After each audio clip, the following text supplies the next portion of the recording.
Welcome back, ladies and gentlemen. Here it is, another edition of MMADraft.com. I am Frank Trigg in the Down Best Studios here in Las Vegas, Nevada. And right now in Sacramento is Veronica Rothenhausler. Veronica, how are you doing? Hey, Frank, how are you? I'm doing well. How about yourself? I can't complain, but Sneaky Tommy told me a little story. He said you just got done working out and that he made you work out so hard that you felt sick. You threw up before you came on camera. Is that true? No, that's not true. So you're trying to tell me Tommy's a liar? He lied to me? He's just upset. He just got done getting a black eye, so he's just trying to throw some out there. Is that black eye from you? Well, only he knows, so. Well, here's the good news about it. And talking about black eyes, there is a huge video right now on YouTube that goes on about you that is about 5-6 seconds long. The good juiciest part, it's really a 5-minute video, but the best part's about 5-6 seconds. It's got over 4 million hits. It's you in one of your fights, knocking out your opponent very, very quickly and very, very efficiently. Let's ask the serious question. How much notoriety and how much pressure is that 4 million YouTube hit viewership getting onto you now? It has definitely increased the awareness of me around the MMA community, which is, a great thing. Publicity is obviously a part of the sport. It's one of the many that I plan to bring. So just thanks for me, Frank.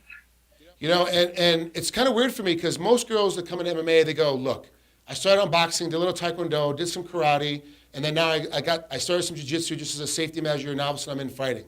Ronda Rousey, who's the most famous female right now in fighting, started with judo. Sarah McMahon started with wrestling. You started with volleyball and softball. What made you want to jump into MMA? Well, I've always been an athlete, so I felt like this was a chance for me to really take it upon myself because with softball, volleyball, basketball, all the sports, it's a team thing. It's dependent on other people. With fighting, I'm going in there, there's one other person across from me, and only one of us is walking out with our hands up. So I really like that, and so far it's working out well, and I continue to, I want to continue that. So you have a 3-0 amateur record, and you're fighting January 5th in Invicta Fights with promoter Shannon Knapp, which is by far, Shannon's one of the best promoters out there, male or female, in any organization, so that's a great spot to be. He's fantastic. Do you feel any added pressure now making, all of a sudden, that you had that huge YouTube hit, and now all of a sudden you're fighting in Invicta? Is there added pressure that you feel, or are you just kind of brushing it off your shoulders as part of the game?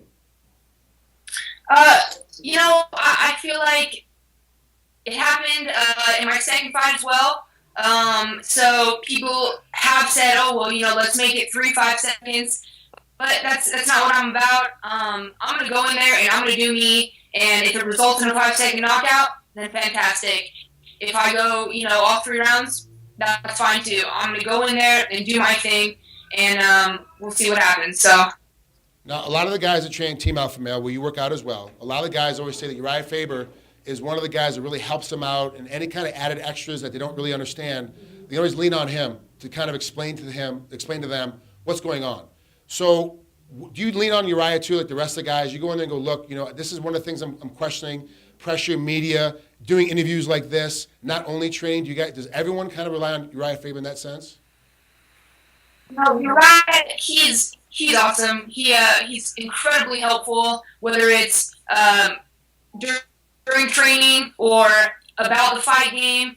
Basically, whatever you go to him with, he's always willing to help. And he is, this is a huge opportunity for me, and I'm very appreciative of him and the rest of Team Alpha Male and everybody at Ultimate Fitness. They've been incredibly welcoming, and just, like I said, I couldn't be happier here. A lot of women, when they're trying to train in MMA, they have a hard time finding practice partners. But I'm assuming at Team Alpha Male, you shouldn't have any problem at all. There's a ton of great guys right around your size that they're able to train with. Absolutely. This is the best gym in the country as far as lightweights are concerned, for sure. And for me to come in here, my ground game is definitely something that I'm always looking to improve in all areas.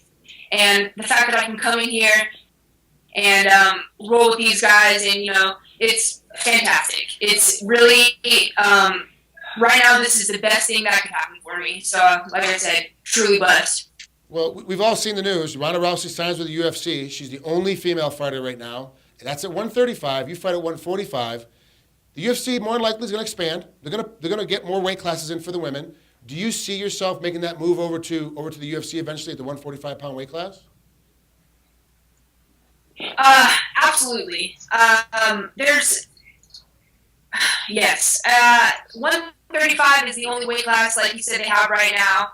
It's only a matter of time before they branch out.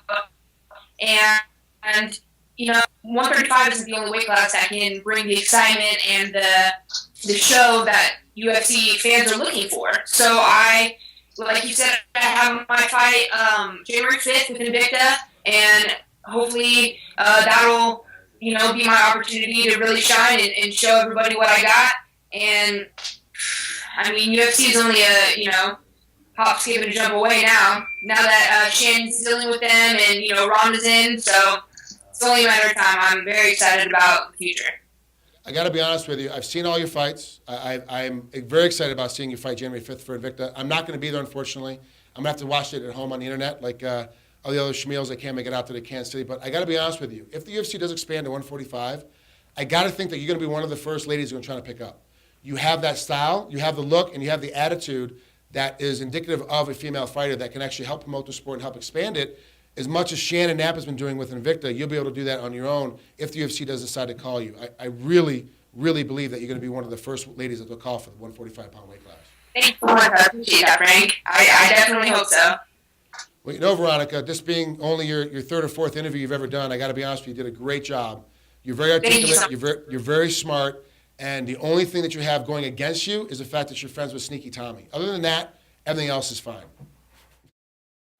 Well, Frank, thank you so much for having me. I really do appreciate it. I appreciate it, Veronica. We'll talk to you again. This is MMADraft.com, and we'll see you soon.